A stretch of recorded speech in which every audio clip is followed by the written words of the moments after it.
Welcome back. As you guys could see from the title, today we'll be talking about the 4 types and the categories of different customers that you as a business will encounter, whether you guys are having a local retail store, a restaurant, even an online business. These 4 categories of customers are all universal regardless of what industry or which type of business, whether it is a product or a service that you provide.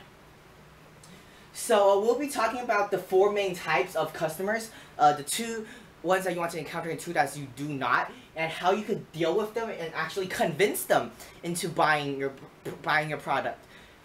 Okay, so there's 4 types: the cheap customers, the explicit customers, the difficult customers, and the impulsive customers. So any customer, even myself or people you know, even you, the viewer, could categorize yourself and basically every other customer for any industry into these 4 types of categories, whether you are a cheap customer or explicit, difficult, or impulsive. So everyone could be organized into these 4 categories of customers, and depending on your circumstances, depending on what you actually want in the moment, actually what you actually needs and wants. Those are the 2 main reasons why people buy stuff. We actually talked about in previous classes. So today we'll be talking about these 4 and also how to deal with them. So the first one, cheap customers. What are cheap customers? Cheap customers could be seen as bargain hunters. They go out looking for the lowest prices possible, and often a few terms that, or a few lines that you often hear them say, or actually often relate to cheap customers, are terms such as, is that your best price? Or could we do lower? Could we do how about this price? How about this price? A little bit lower, a little lower. So these are called bargain hunters. The thing that motivates and drives them to buy the product or service is actually the price. The price is the driving factor and the determining factor for them to either choose your product or choose something preferably cheaper. Now, when you're dealing with cheap customers, the one thing you do not want to do is just keep rumbling about how many features or how many pros that your product or service have. That might be very important, but dealing with cheap customers, you have to know your competitive advantage in this arena is to show how good your price could be and how appealing it can actually make your deal seem. So dealing with cheap customers, actually cheap customers are really easy to identify, because they use terms that really hint and actually implicate that they are cheap customers and they're just looking for the best price. Probably not the best quality. Quality is like secondary for cheap customers, but what they're going for is actually the price that is most suitable and they deem appropriate. Most of the time they want like discounts, heavy discounts, season sales, and like special prices, discounts, coupons are things that really appeal to this category of customers.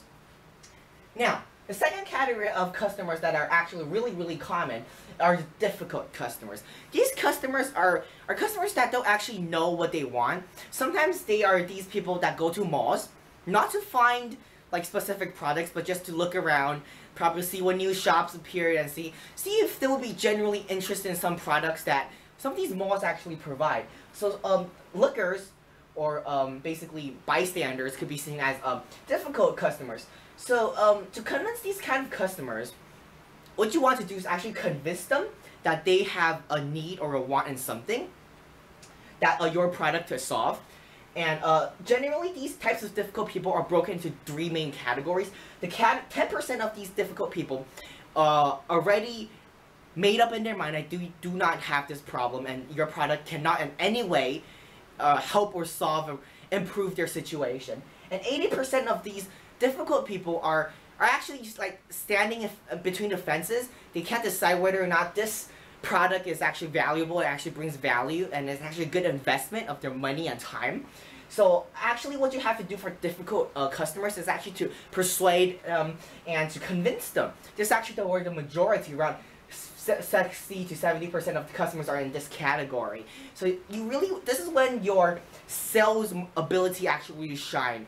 You want to be able to convince your customers that your product is the most suitable and is the best choice for them to make, investment wise, time wise, and also practicality wise.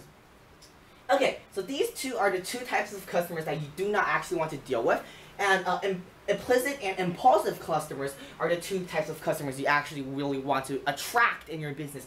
Now, one of the sad aspects of modern business is that people unknowingly, unconsciously attract cheap and difficult customers, right? It is not their sole purpose to attract cheap or difficult customers. However, through their marketing and through the diction and the style that they bring themselves, they actually attract cheap and difficult customers. Now, I'll give an example of this. Now, when you think of customers, when you look at a billboard, let's say, and you'll say, like, this product is on discount, heavy discount with, like, seasonal discounts, coupons, and things like that, you're attracting cheap customers unknowingly. Although it might seem like a good marketing strategy to attract people because of your low prices, you're subconsciously telling or informing your potential customers that this product is undesirable. That's why you want to mark down the prices. Now, this might not be one of your intentions, but sometimes, not always, but sometimes you attract the wrong customers probably through your marketing. So instead of attracting difficult and cheap customers, what you want to attract is impulsive and explicit customers. Now, what are explicit customers? These customers are customers that have done their research, they know what they want, and they are usually driven by logic. These people are actually really rare. Most of the people, I would say around 80 to 90% of people, they go into a deal using emotions but justifying their transaction through logic. Now, these explicit customers are the complete opposite. They're the complete opposite side of the coins. They use logic to drive their actions to look for what they actually want. Now, when you a really good example of explicit customers could be seen as at car dealerships. Probably an explicit car collector walks into a car dealership and he said, "Look, I want this car with so and so horsepowers that is this color, and I want it to be around these two price ranges." Now, that is an explicit customer because he has done his research, he knows what he wants, and he's using logic instead of emotion to go buy his product. Now, these customers are a lot better than cheap and difficult customers because they know the product, they know, they understand, they have done their own research, they have looked into the topic in which they are buying into. So these customers are really good because they're driven by logic. So when you want to appeal to them, what you want to do is tell them how your product or service could actually benefit them. Tell them whether or not your product or service could actually fulfill their needs and wants. Now, you could, because they're dealing with explicit customers, what you want to do is use facts and logic with elements of emotion instead of using emotion as the driving force. Because, of course, they already know what they want, they're looking for what they want. So basically, they already know what they want, and they're just going out on the streets looking for what they want. Well, these are called explicit customers. They are one of the best types of customers. However, on the other hand, they are actually quite rare. Most of the customers are here in the difficult area, where you actually have to convince them to show them that they have a need, they have a certain desire, a certain aspect of life they have to be fulfilled. Now, lastly, the impulsive type of customer. These are need buyers, right?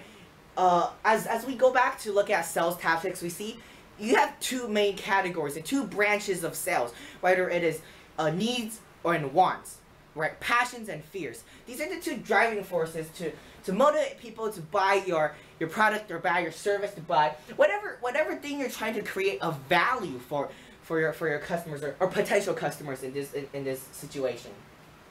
These need buyers are driven by their needs, right? Their needs to survive or their wants to achieve something greater or their fears and passions. Now, to appeal to this type of customers, you basically have to show them that your product is of value and it helps them with their needs and wants. And as long as you can do that, and as long as the deal is appropriate and it's something that's affordable for them, they will generally be gravitated towards that because, you know, it appeals to them and they have such and such needs. And of course, there's a perfect match. It's a win-win situation where you benefit from this transaction. They benefit because they're fulfilling their needs. And this is one of the instances where the entrepreneur research actually comes into play. When you want to research your audience and research your potential clients and and people that will be interested in your product.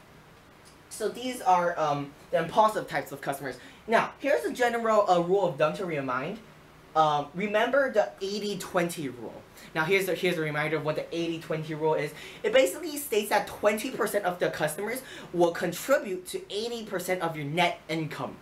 Now, if you look for explicit customers, these customers already know what they want. They are customers that are well researched and they're driven by logic. If you can grasp 20% of your income from these explicit customers, they can go a really long way because they will be helping your business with 80% of the income.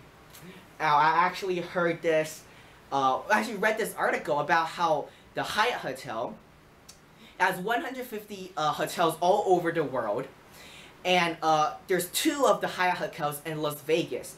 They're both casinos, but the 2 Hyatt hotels in Las Vegas actually contribute 60% of the net income for the whole Hyatt Hotel company, the whole corporation.